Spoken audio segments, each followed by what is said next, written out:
Selamat pagi. Kita lanjutkan pembahasan kita mengenai penentuan kos di lingkungan industri maju. Pada pertemuan sebelumnya, kita sudah mendiskusikan tentang penentuan kos berbasis aktivitas. Kali ini akan kita lanjutkan dengan mendiskusikan dua subtopik. Yang pertama masih tentang activity-based costing, tapi kita akan membahas dari sisi konsep. Kalau teknis perhitungan kemarin sudah ya, dan saya yakin tidak ada problem yang serius yang sudah dihadapi di dalam penentuan cost berbasis aktivitas.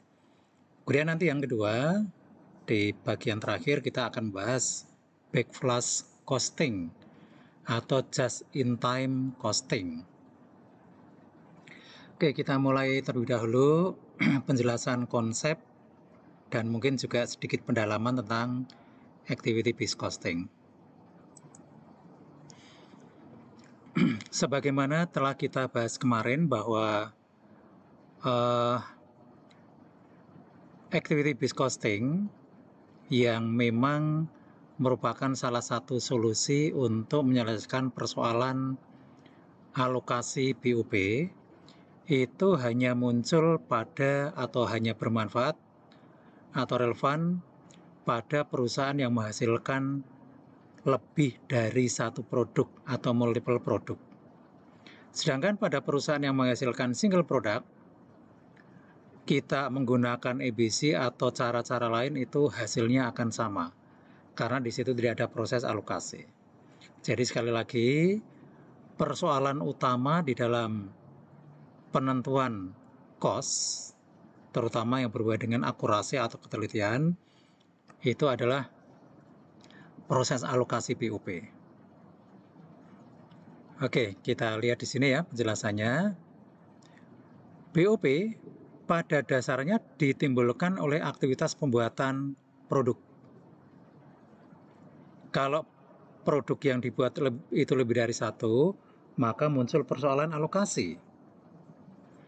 Nah, proses alokasi dilakukan dengan terlebih dahulu menelusur ke penyebab terjadinya biaya atau kita sebut dengan istilah cost driver. Sistem akuntansi biaya konvensional sebetulnya juga menggunakan cost driver. Memang tidak disebut dengan cost driver karena cost driver itu muncul ketika ada konsep ABC. Tapi makna cost driver itu sendiri kan kita pahami merupakan penyebab terjadinya biaya. Di sistem konvensional itu juga ada, ya. Nah, hanya di konvensional itu umumnya diasumsikan bahwa konsumsi overhead, ini diasumsikan ya, berhubungan dengan jumlah unit yang dihasilkan. Jadi asumsinya seperti itu. Sehingga alokasi BUP itu biasanya dilakukan atas dasar jam tenaga kerja langsung, jam mesin, dan seterusnya. Nah, cost driver yang diasumsikan semacam ini itu dikenal dengan istilah unit based cost driver atau volume based atau volume related cost driver. Jadi semua cost driver itu dikaitkan dengan unit atau volume yang dihasilkan. Nah, penggunaan satu cost driver saja itu ternyata menimbulkan masalah. Jadi di sistem konvensional itu timbul masalah akurasi perhitungan cost karena sistem konvensional hanya menggunakan satu cost driver, yaitu unit based cost driver saja. Nah, mengapa lalu di sini dikatakan bermasalah?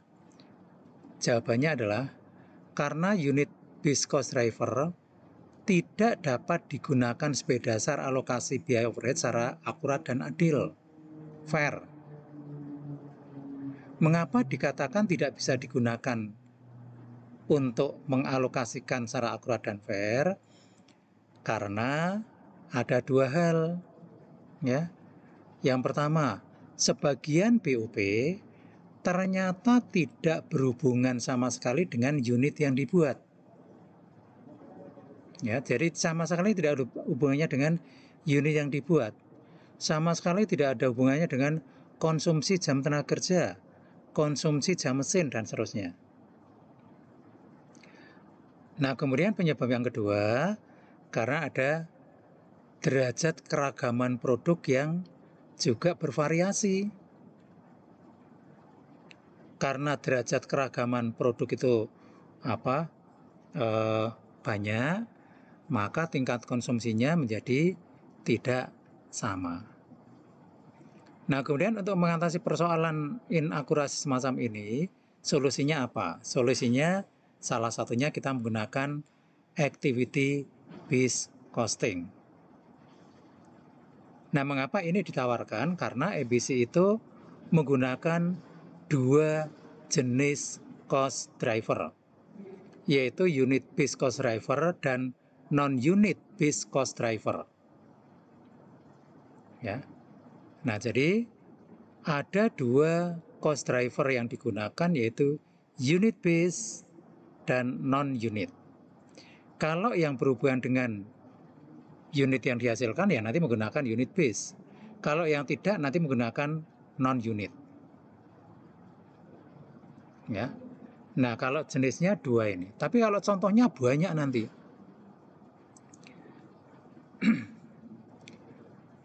Kemudian sebelum kita membahas lebih lanjut mengenai itu, coba kita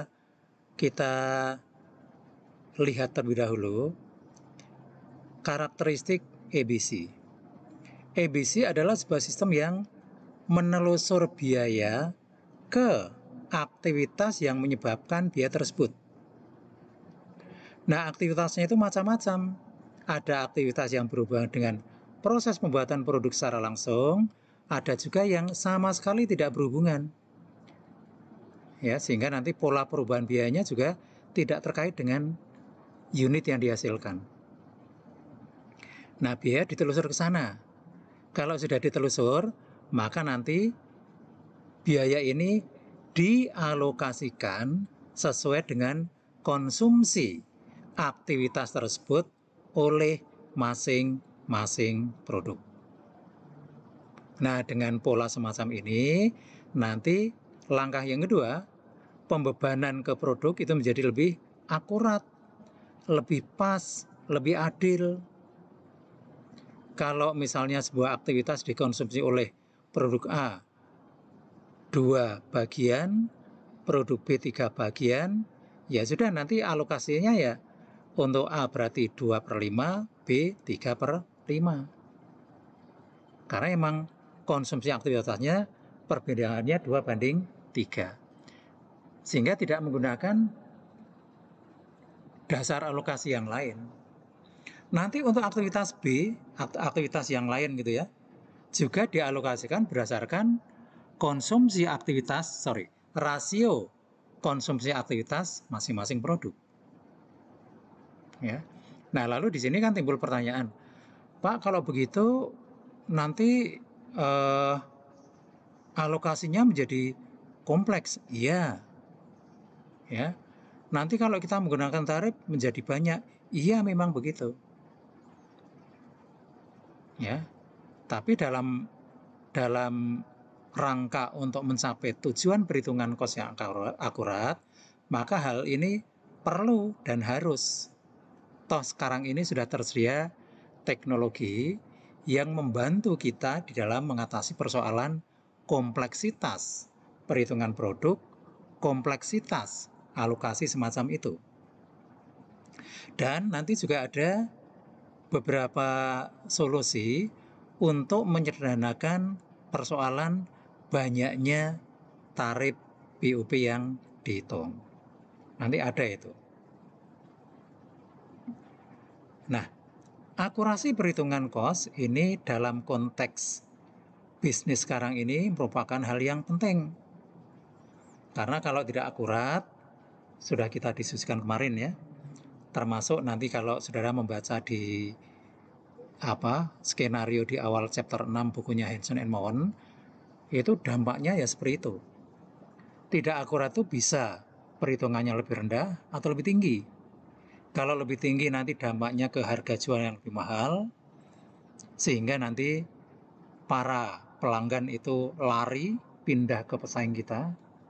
Sebaliknya kalau perhitungan cost-nya terlalu rendah, pelanggan senang, tapi keuntungan kita tipis atau bahkan sebenarnya kita rugi itu. Tanpa kita sadari kita rugi. Nah, jadi baik perhitungan cost-nya terlalu tinggi atau terlalu rendah itu sama-sama negatif. Yang baik yang bagaimana? Yang baik adalah yang akurat. Memang sesuai dengan kondisi. Nah, sehingga ketika kita menentukan harga jual berapapun, itu harga jual yang kita tentukan harga jual yang realistis sesuai dengan kondisi kita. Kalau emang nanti dihasilkan harga jual yang juga masih lebih tinggi, kita evaluasi lagi yang tidak efisien di bagian mananya. Nah, kita nanti bisa menerapkan program-program lain yang cocok untuk memperbaiki efisiensi perusahaan. Oke, ini ya. Kemudian sebagai pembanding, sistem konvensional juga menentukan cost produk melalui 2 tahap. Bedanya itu pada tahap pertama ini. Kalau tadi ABC menelusur biaya ke aktivitas yang menyebabkan biaya tersebut, kalau konvensional menelusur biaya ke tempat terjadinya biaya. Misalnya departemen. Nah, sehingga di sistem akuntansi konvensional kita mengenal misalnya BOP Departemen A, BOP Departemen B, dan seterusnya. Ya, kalau di ABC nggak ada itu. Karena tidak dihubungkan dengan tempat, tapi dihubungkan dengan aktivitas yang menyebabkan terjadinya biaya. Atau kita kemarin menyebut dengan istilah driver, ya, cost driver. Kalau langkah yang kedua sama ya, yaitu membebankan biaya ke produk. Nah, dari uraian itu, maka kita bisa simpulkan bahwa antara ABC dan konvensional itu perbedaan utamanya adalah pada sifat dan jumlah cost driver yang digunakan. Kalau pada sistem konvensional itu hanya menggunakan satu cost driver, yaitu unit based cost driver. Kalau ABC menggunakan dua, yaitu unit based dan non-unit based. Ya. Nah, implikasinya ABC mampu menghasilkan perhitungan atau cost produksi yang lebih akurat. Nah, sekarang langkah-langkah penentuan cost di dalam ABC. Meskipun secara teknis saudara sudah bisa, tapi kalau diuraikan secara lebih rinci, akan nampak seperti ini.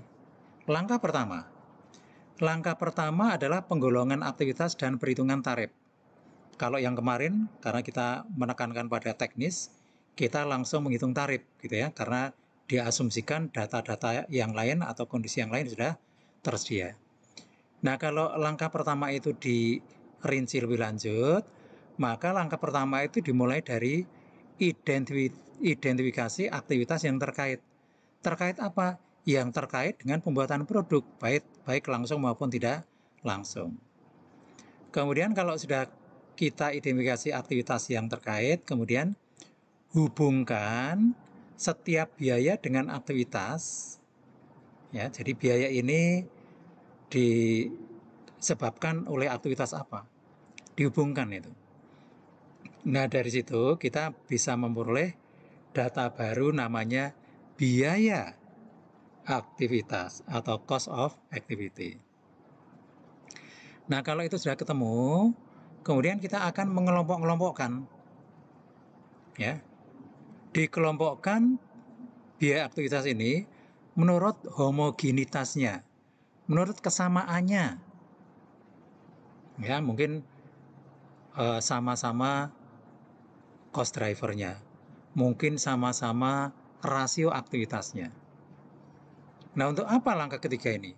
Langkah ketiga ini kita lakukan dalam rangka untuk mengurangi banyaknya tarif yang harus dibuat. Ya. Jadi nanti yang punya kesamaan cost driver atau punya kesamaan rasio konsumsi aktivitas ini kita kelompokkan jadi satu, sehingga nanti kita jadi satu itu dalam satu tempat atau disebut dengan pool ya. Sehingga nanti kita untuk kelompok itu cukup menghitung satu tarif. Misalnya ada satu pool anggotanya 20 biaya. Ya sudah, untuk pool 1 yang anggotanya 20 tersebut, kita cukup menghitung satu tarif. Ya, sehingga kalau misalnya kita punya elemen BOP yang jumlahnya puluhan atau ratusan, kemudian setelah kita kelompokkan menurut homogenitasnya, mungkin kita punya, ya kalau tadinya puluhan atau ratusan, kita tinggal punya misalnya 10 atau 8 pool. Nah, sehingga kita cukup membuat tarif untuk 8 pool itu. 8 tarif ya, atau 10 tarif tadi. Oke. Kemudian langkah kedua, kalau sudah ketemu tarif ya kita membubarkan BOP seperti biasanya. Kita tambahkan dengan bahan baku dan tenaga kerja, lalu ketemu cost produk. Total cost produk dibagi dengan jumlah unit, ketemu cost per unit. Nah, sekarang kita akan elaborasi mengenai pool tadi ya, yaitu tentang penggolongan aktivitas dan penentuan homogenitas. Biaya aktivitas yang saling berkaitan nanti digabungkan ke dalam sebuah pool yang disebut dengan homogeneous cost pool. Ya, nah kriteria homogen tadi saya sebutkan ada dua ya. Yang pertama adalah rasio konsumsi aktivitasnya sama, misalnya untuk biaya A itu produk A mengkonsumsi 2 bagian, B 3 bagian. Biaya B ini juga rasionya 2:3. Biaya C 2:3. Nah, kalau sama seperti ini nanti bisa dikelompokkan dalam satu pool.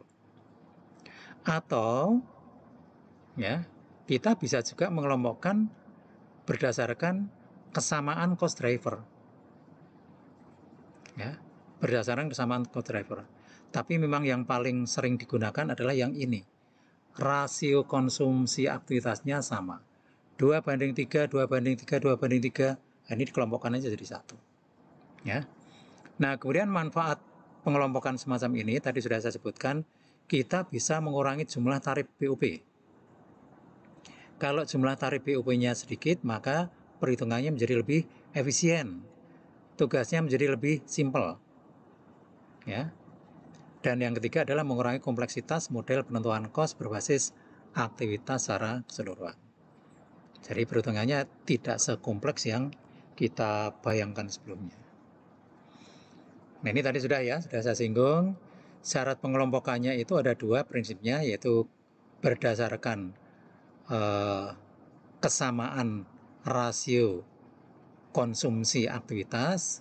Yang kedua, kriteria driver, yaitu mereka yang menggunakan cost driver yang sama. Nah, kemudian berikutnya mengenai tingkat aktivitas.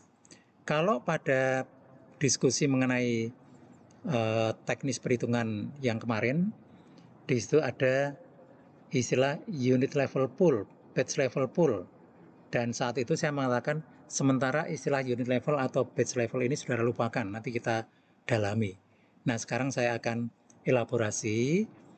Ternyata tingkat aktivitas itu ada 4 jenjang, yaitu yang paling kecil unit level, kemudian batch level, kemudian product level, dan facility level.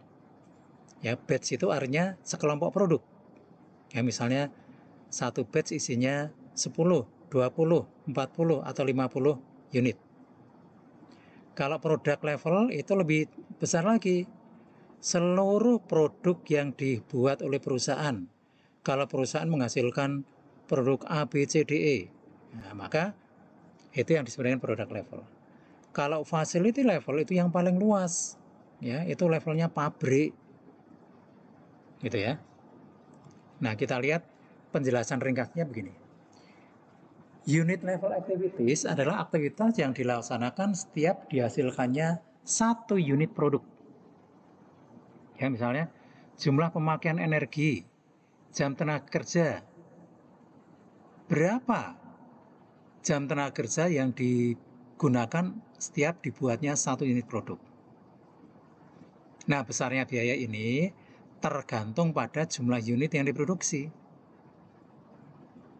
Ya, nah ini disebut dengan unit level activity. Kemudian batch level, tadi sudah saya jelaskan pengertian batch ya. Batch itu artinya sekelompok. Ya, misalnya 10, 20, 40 dan seterusnya. Jadi batch level activities adalah aktivitas yang dilaksanakan setiap dibuatnya sekelompok atau satu batch produk. Nah, besarnya biaya aktivitas ini tergantung pada jumlah batch. Jika dikaitkan dengan jumlah unit dalam setiap batch, maka biaya ini bersifat tetap. Tapi kalau dihubungkan dengan batch, sifatnya variabel. Semakin banyak batch yang dibuat, maka semakin besar biaya aktivitas ini. Contoh, aktivitas setup. Setup itu apa? Setup adalah aktivitas untuk menyiapkan produksi. Misalnya, kalau kita akan membuat produk, ya, mesin yang akan kita gunakan itu kita bersihkan dulu, kita ganti olinya dulu, ya kira-kira seperti itu. Nah, padahal satu mesin itu kan bisa digunakan untuk membuat sekelompok produk, misalnya 20, 40 atau berapa. Jadi aktivitas setup adalah aktivitas yang terkait dengan dibuatnya sekelompok produk. Inspeksi sama saja. Inspeksi itu tidak menginspek satu persatu produk, tapi sekelompok produk. Penjadwalan produksi, penanganan bahan baku, itu semuanya berhubungan dengan sekelompok produk. Kemudian yang lebih besar lagi cakupannya adalah product level atau sustaining activities.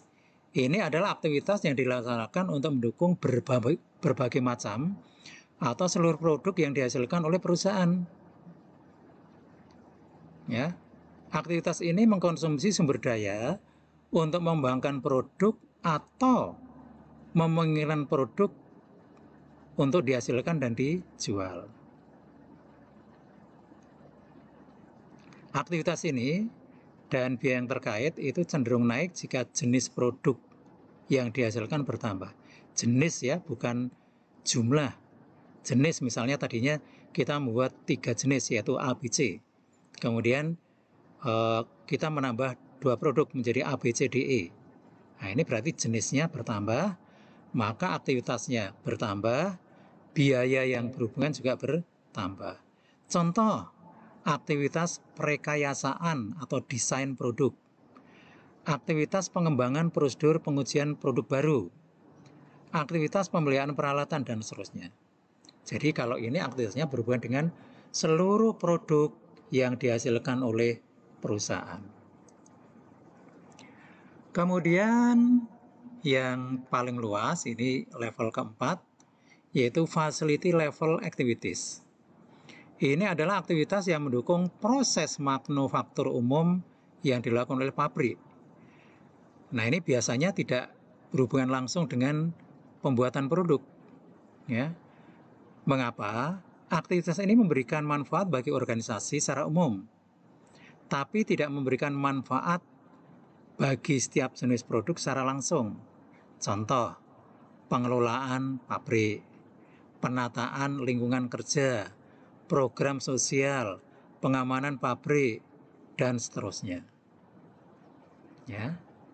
Nah, ini nanti kalau dalam perhitungan cost yang lebih kompleks, nanti biaya-biaya overhead pabrik yang akan kita alokasikan itu dikelompok-kelompokkan. Ya, mana yang masuk dalam kelompok unit level, product level, facility level, dan seterusnya itu kita kelompokkan seperti itu sehingga nanti alokasinya menjadi lebih efisien dan lebih akurat. Ya. Nah, sekarang kita lihat penjelasan yang terkait dengan topik yang baru saja kita bahas. Untuk unit level, batch level, dan product level itu berisi aktivitas yang berhubungan dengan produk. Nah, itu yang kita kenal dengan istilah unit based cost driver. Ya. Nah, aktivitas dalam ketiga kelompok ini dapat dipecah atau dapat klasifikasi berdasarkan rasio konsumsi. Nanti aktivitas yang dengan rasio konsumsi yang sama akan menggunakan cost driver yang sama untuk mengalokasikan biaya. Dan seluruh aktivitas dalam setiap kelompok yang memiliki cost driver yang sama dikelompokkan dalam satu kelompok atau pool seperti yang tadi sudah kita bahas. Oke, saya kira itu ya penjelasan tambahan. Memang tidak banyak karena kita dibatasi oleh cakupan materi atau sasaran materi. Sekarang kita masuk ke just-in-time costing. Kita akan awali terlebih dahulu dengan mereview tentang just-in-time, supaya nanti gampang memahami proses costingnya. Just-in-time atau JIT adalah sebuah sistem manajemen persediaan. Ya, jadi awalnya ini merupakan sistem manajemen persediaan yang menghendaki kuantitas persediaan baik bahan baku, BDP, maupun barang jadi sama dengan 0. Jadi konsep dasarnya itu zero inventory. Akan tetapi, dalam praktek seringkali ini tidak mudah dilakukan. Ya, dalam praktek seringkali perusahaan tetap memiliki stok barang meskipun jumlahnya sedikit.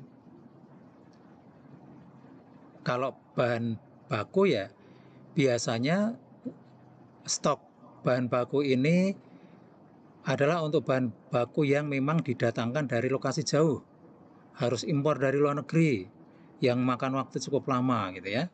Ini harus stok karena kalau tidak nanti proses produksi bisa terganggu. Kemudian kalau untuk barang jadi, stok barang ini biasanya jumlahnya sedikit dan hanya sekedar menunggu waktu untuk diserahkan ke pasar. Jadi hanya mampir saja itu. Mampir transit dalam waktu yang tidak lama kemudian segera dikirim ke pasar. Nah, tujuan utamanya tentu saja adalah untuk efisiensi. Karena efisiensi dalam persaingan yang memang sekarang lingkupnya sudah global, ya, persaingan level global, level dunia, ini efisiensi ini merupakan hal yang sangat penting. Nah, salah satu efisiensi yang bisa dilakukan adalah di persediaan. Ya, sudah kita diskusikan sebelumnya bahwa persediaan itu merupakan salah satu aset yang memang membutuhkan semacam investasi yang besar. Kos persediaan, baik bahan baku, tenaga kerja, barang jadi itu besar. Ya, tidak sedikit. Kemudian tempat penyimpanan, gudang, juga biayanya besar. Kemudian security, pengamanan, baik pengamanan fisik, pengamanan teknologi, dan seterusnya juga besar. Kemudian risiko. Risiko apa? Risiko barang hilang, risiko keusangan barang, dan yang paling penting untuk konteks sekarang ini adalah risiko usang itu. Usang bukan usang secara fisik ya, tapi usang secara teknologi. Kita membuat barang dalam jumlah yang besar, dalam jangka waktu 1 tahun masih belum habis, ya, sampai barangnya ulang tahun gitu ya. Itu teknologinya sudah ketinggalan, sehingga saat dijual ke pasar harganya sudah jatuh karena sudah ada produk lain dengan teknologi yang lebih canggih. Ya, bukan hanya harganya jatuh, bahkan tidak laku. Ya, ini terutama adalah untuk produk-produk yang life cycle-nya pendek. Ya, misalnya handphone yang saudara miliki itu life cycle-nya kan paling lama setahun, ya mungkin lebih sedikit bisa ya. Nah, itu harus segera habis sehingga perusahaan tidak boleh stok barang seperti ini. Ya. Nah, kondisi-kondisi itu atau kebijakan yang dibuat dengan meminimumkan atau mengenolkan inventory, ya, sebagai wujud implementasi just in time, itu pada gilirannya akan berdampak pada proses penentuan cost produk yang nanti akan kita bahas di belakang. Nah, sekarang kita evaluasi atau kita elaborasi perbedaan antara sistem just in time dan sistem tradisional di dalam pengelolaan persediaan dan juga di dalam proses produksi. Paling tidak ada 6 ya, meskipun nanti kalau saudara membaca referensi lain bisa lebih. Tapi yang banyak dibahas, yang memang cukup relevan, paling tidak ada 6 ini. Yang pertama dari si karakteristik. Just in time itu merupakan sistem yang disebut dengan pull through system. Pull itu artinya menarik. Ya, jadi sistem ini hanya bekerja kalau ada tarikan. Tarikannya itu berupa apa? Berupa demand atau permintaan pasar. Jadi sistem ini tidak akan bekerja membuat produk kalau tidak ada permintaan pasar. Nah, pasar nggak butuh barang kita kok kita membuat. Itu kan pekerjaan sia-sia gitu ya, kurang lebih begitu. Ya, filosofi dasarnya itu. Yang dimaksud dengan demand itu bukan berarti permintaan saat itu, tapi lebih berupa hasil riset pasar gitu ya. Jadi di perusahaan-perusahaan yang modern itu dia punya tim riset pasar. Dia melakukan riset, kira-kira untuk 3 bulan ke depan pasar kita itu butuh barang apa, berapa banyak. Nah, itu yang nanti akan memicu dilakukannya proses produksi dalam jumlah ya sesuai dengan hasil riset itu. Ya, more or less, kurang lebih ya. Kalau kurang sedikit, lebih sedikit. Sehingga tidak ada yang tersisa. Itu nanti juga berdampak pada yang lain, misalnya kualitas produk. Karena membuatnya sedikit, maka kualitasnya harus kualitas yang sempurna. Sehingga di dalam konsep just in time itu tidak boleh ada produk cacat. Kalau di sistem tradisional kan masih boleh ya. Nanti yang cacat, rusak, ini diperbaiki, rework, dan seterusnya. Nah, kemudian sistem tradisional kebalikannya. Disebut dengan push-through system. Artinya apa?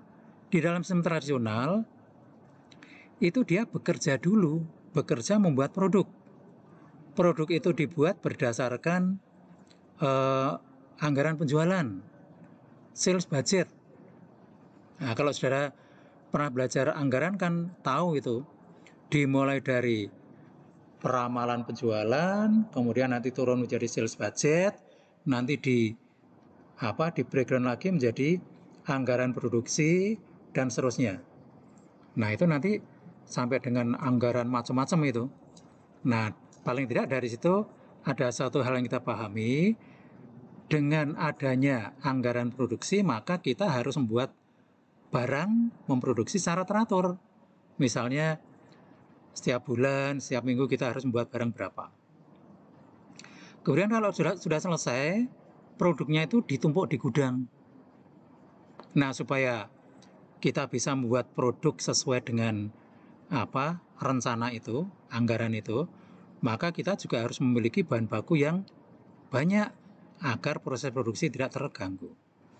Nah, kalau barang sudah siap di gudang, barulah orang marketing ini yang bekerja.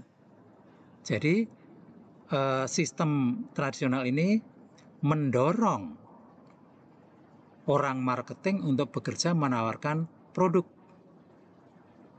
Ya, maka disebut dengan push through system. Kalau just system, pull through system. Hanya bekerja kalau ada tarikan, yaitu demand pasar. Kalau ini bekerja dulu lalu mendorong marketing untuk bekerja menawarkan produk. Ya.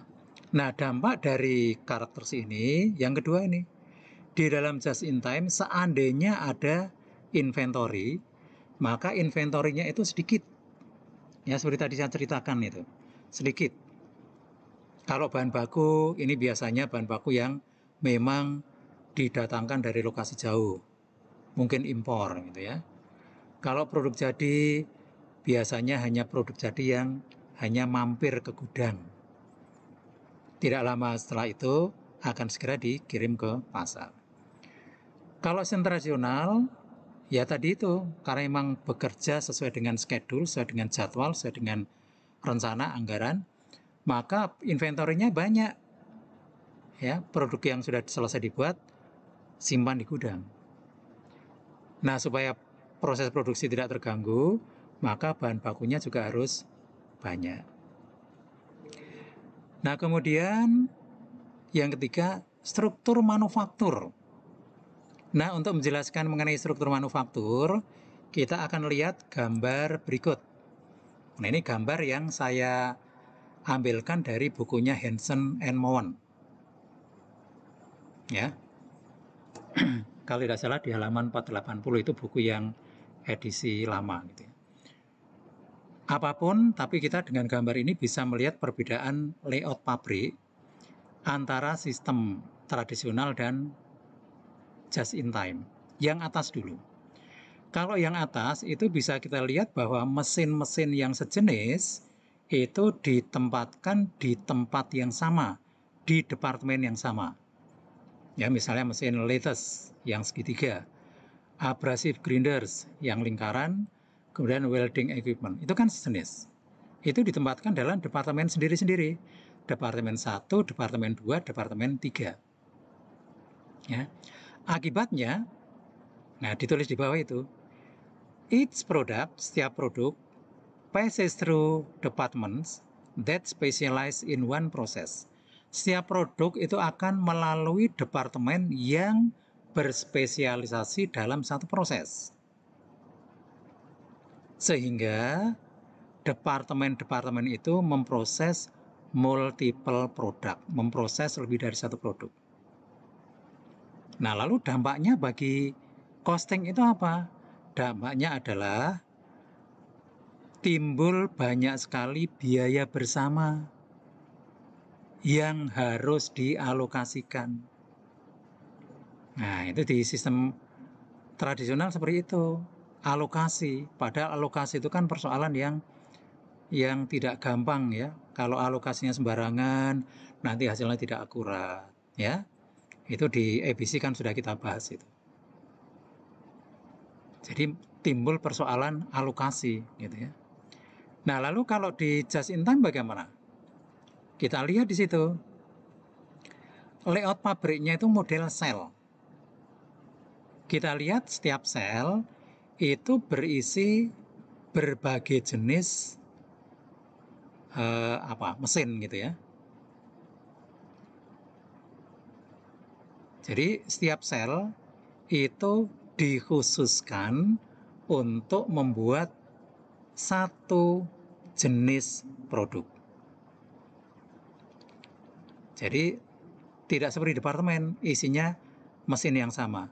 Kalau sel itu isinya berbagai mesin yang dimaksudkan atau digunakan untuk membuat satu jenis produk. Kalau kita membuat dua jenis produk, berarti kita punya dua sel. Ya. Produk A melalui sel A, produk B melalui sel B. Nah, penjelasannya di bagian bawah itu ya, saya bacakan. Notice, perhatikan bahwa each product passes through its own cell. Setiap produk itu akan diproses menggunakan sel masing-masing, sel sendiri-sendiri. All machines necessary to process each product are placed within the cell. Seluruh mesin yang diperlukan untuk memproses setiap jenis produk ditempatkan dalam sebuah sel.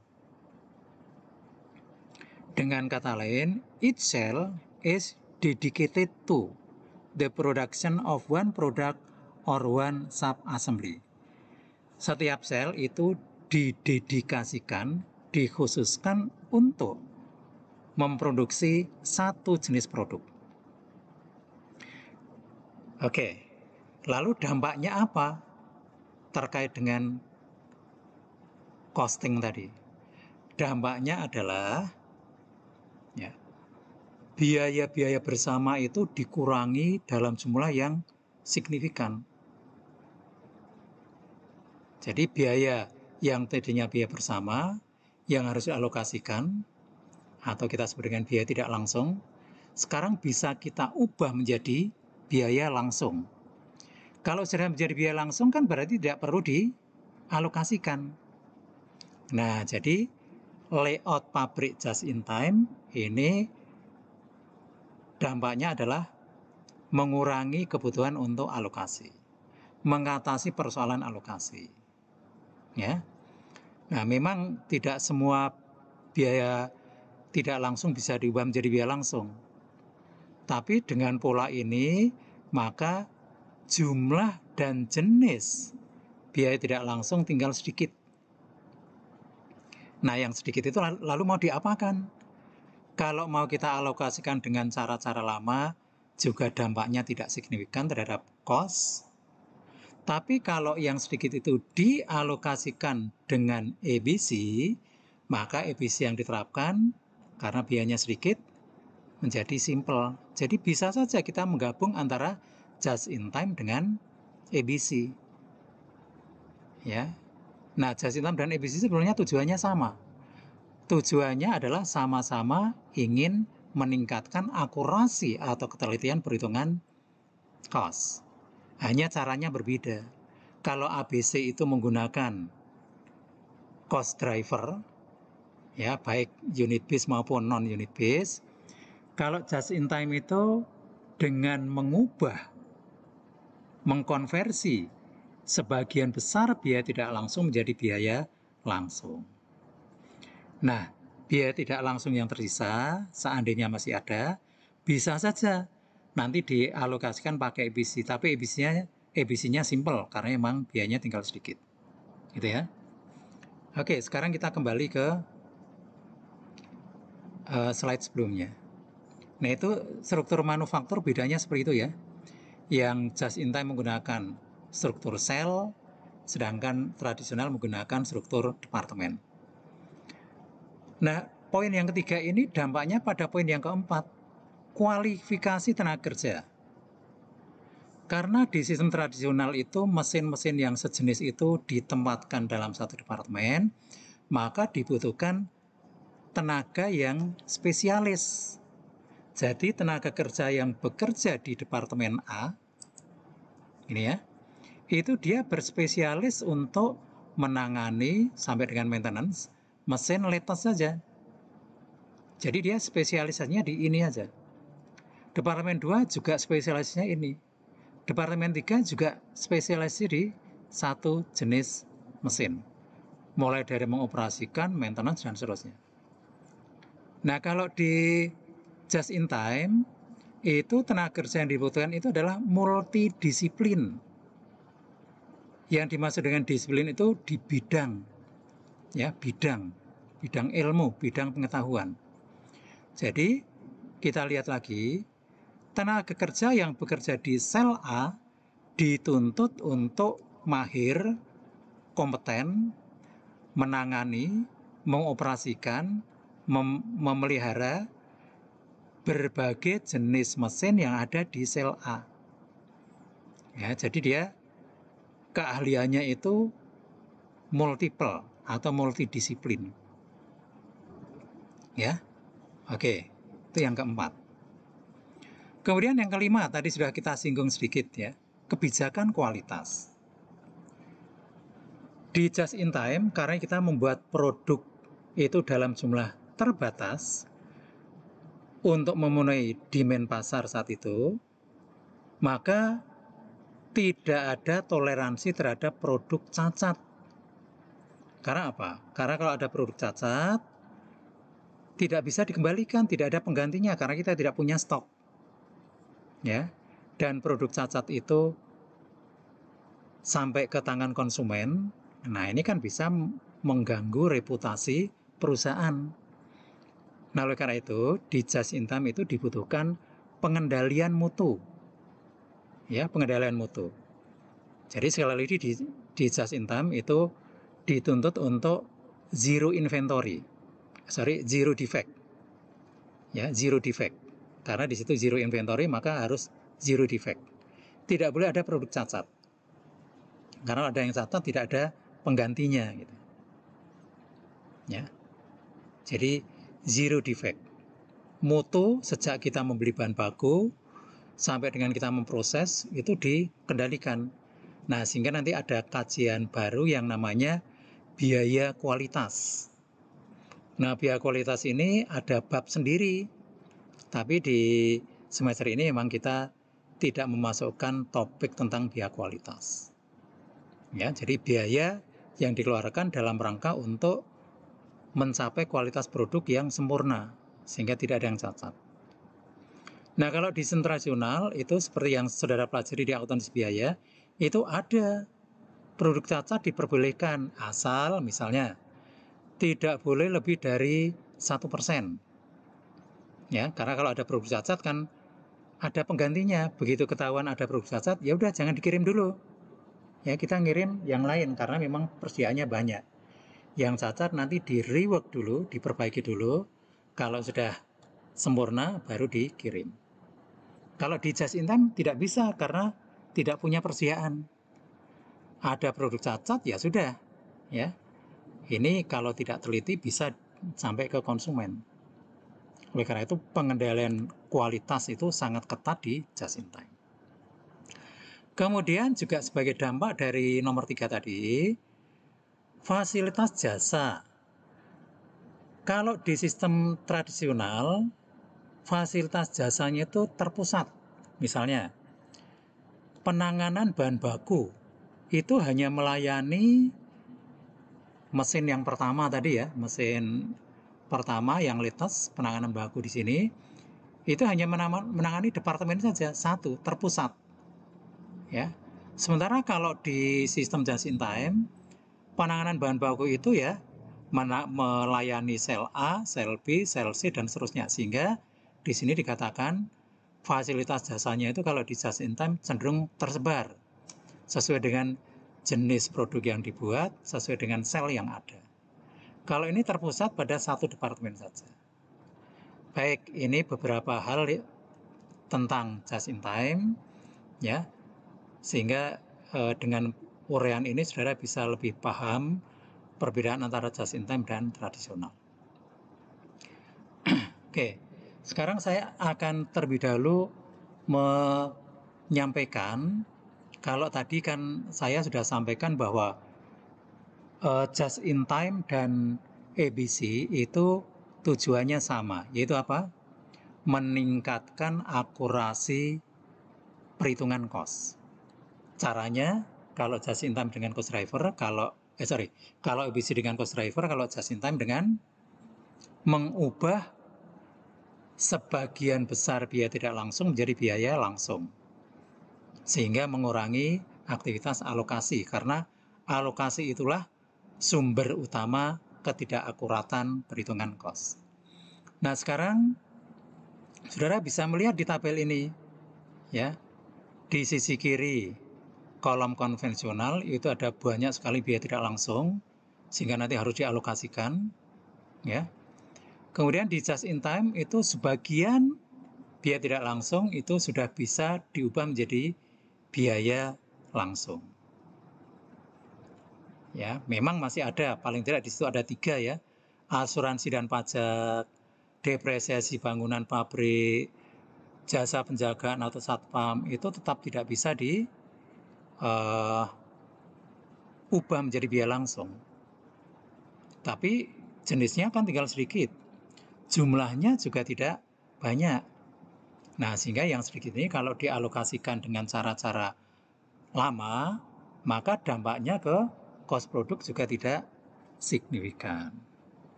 Seandainya ini juga dialokasikan dengan ABC, sehingga kita menggunakan 2 sistem sekaligus, maka ABC yang diterapkan juga simpel karena jenis biaya yang terlibat di sini juga hanya sedikit.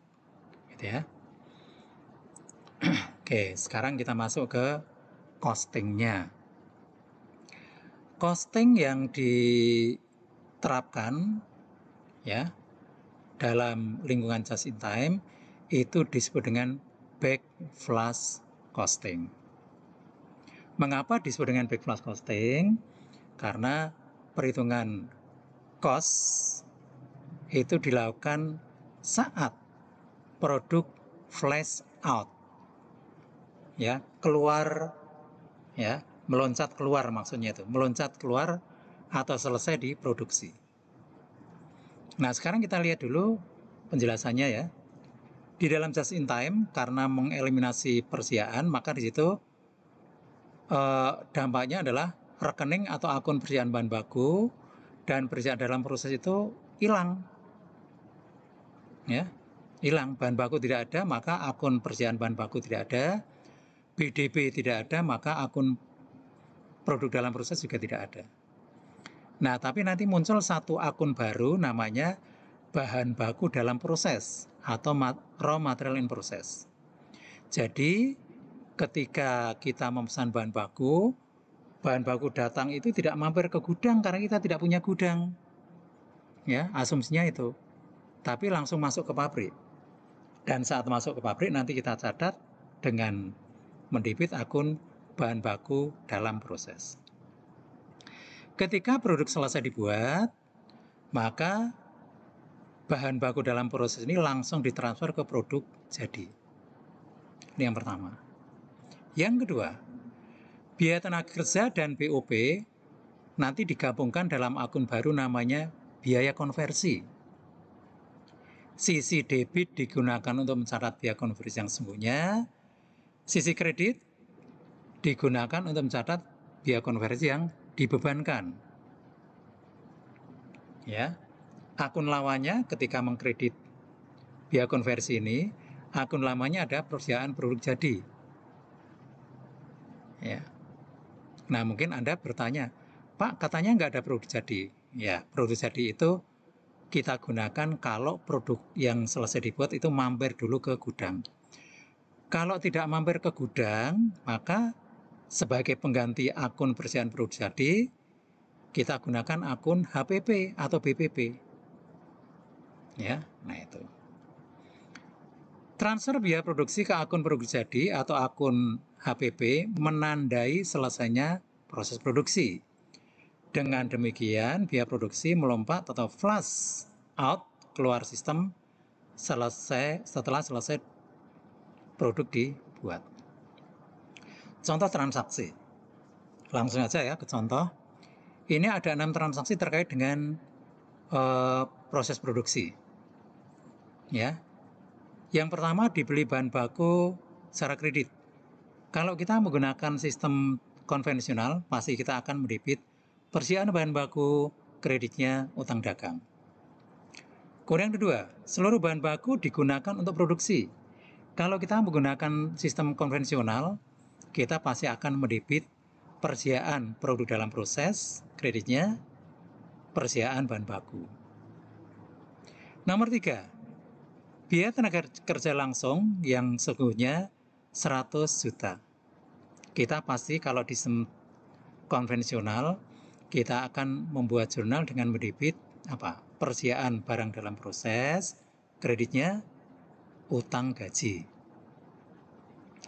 Kemudian yang keempat, bahan BOP yang sesungguhnya terjadi 1,1.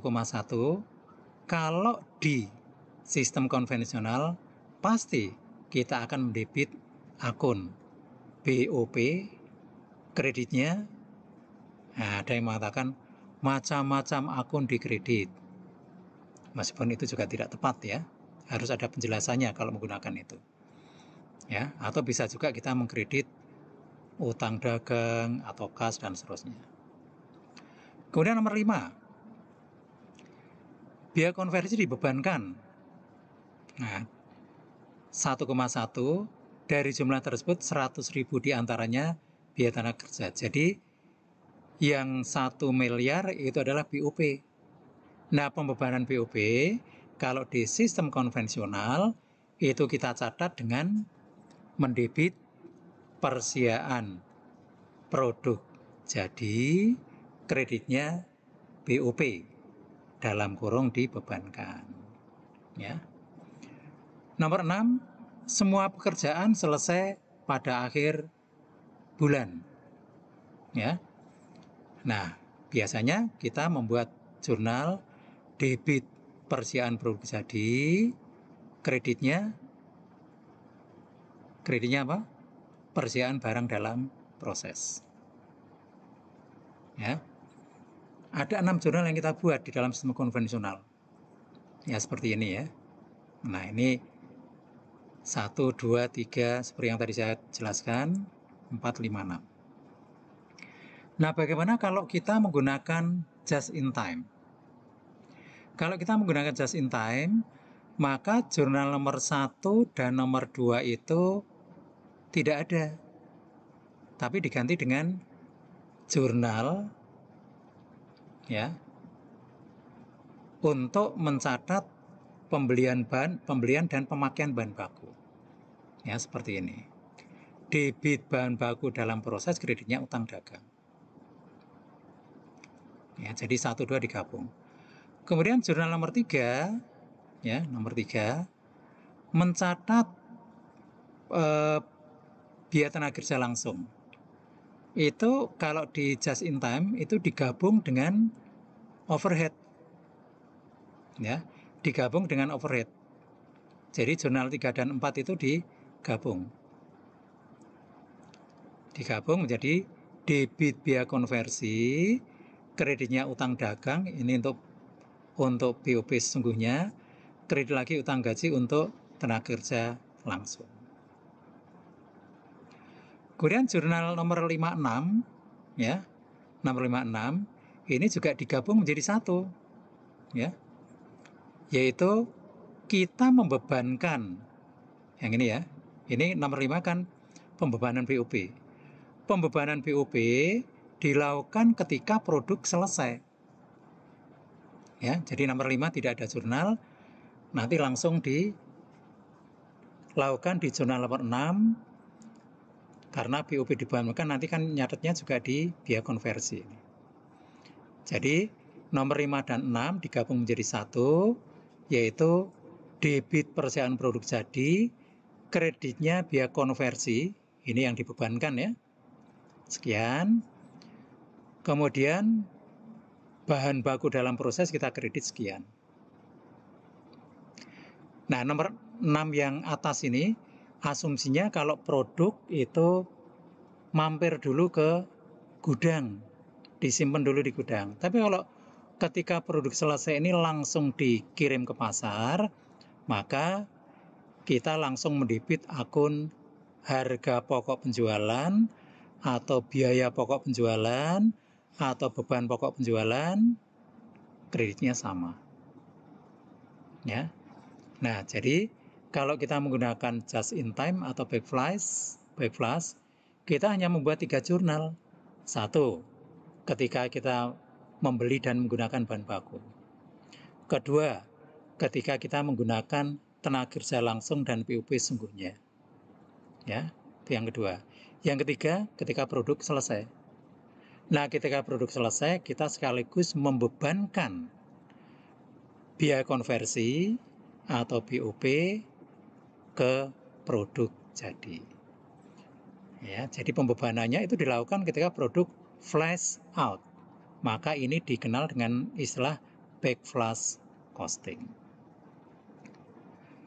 Oke, saya kira ini ya mengenai topik tambahan untuk EBC dan topik untuk back flash costing.